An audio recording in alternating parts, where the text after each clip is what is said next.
I'm Michelle Jana Chan, and this is Fast Track's Insider Guide with my top travel tips. Jigo Kodani in Japan becomes a hotspot this time of year, famed for the macaque monkeys which bathe in the area's natural hot springs. Their behaviour is fascinating to witness.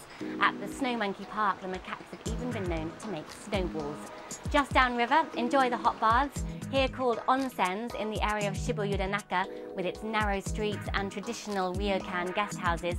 And if you fancy hitting the slopes afterwards, head up to Shiga Ski Resort, less than an hour away by bus. In Tasmania, the Museum of Old and New Art opens this month in a winery outside the state capital Hobart, becoming the largest private art museum in Australia. There'll be works by Damien Hirst, Chris Ofili and Sydney Nolan. It's free and accessible via a 40-minute catamaran service from Hobart's waterfront. Just prior to opening is the Festival of Music and Art from January 14th through 20th, with Philip Glass, Grinderman and The Next performing. This would be my favourite place to be at this time of year. Also check out the new Art Bikes, a bicycle scheme launching in Hobart, allowing visitors to pedal free of charge between the city's cultural hotspots.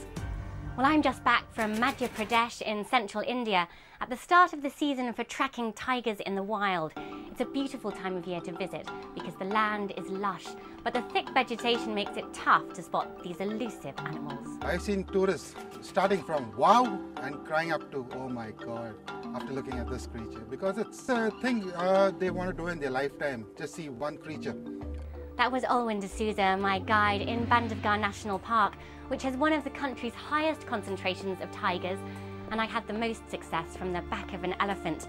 Not only can you head off-road, but the tigers prefer the company of elephants to tourist vehicles. No great surprise, perhaps.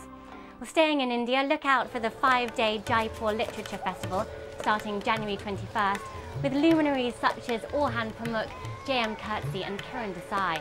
There'll be readings, literary lunches, debates and performances in the city's Diggy Palace. The festival's free and open to all. Immediately following the event in Rajasthan, Galle in Sri Lanka hosts its literary festival, which this year will have a focus on Malaysian writers, poets and chefs.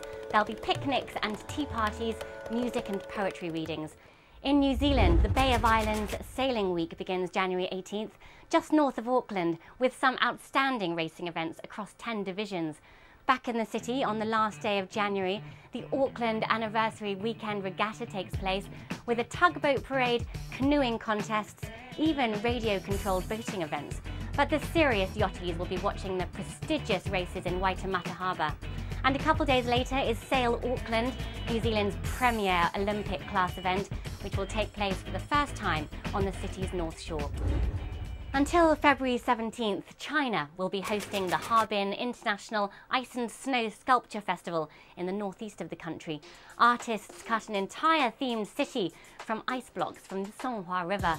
And there's also an ice sculpture contest at Jiaolin Park, with participants competing from all over the world. By day, visitors can watch the sculptors chipping away. By night, their works of art are lit up in neon colours. Remember, on February 3rd, it's Chinese New Year. After a year of the tiger, we enter the year of the rabbit. From fireworks in Hong Kong's Victoria Harbour to dragon dances in Pingyao to the temple fairs of Beijing, wherever you are, Xinyan Kuai Le. Thanks for checking in with my Insider Guide. Until next time, happy travelling.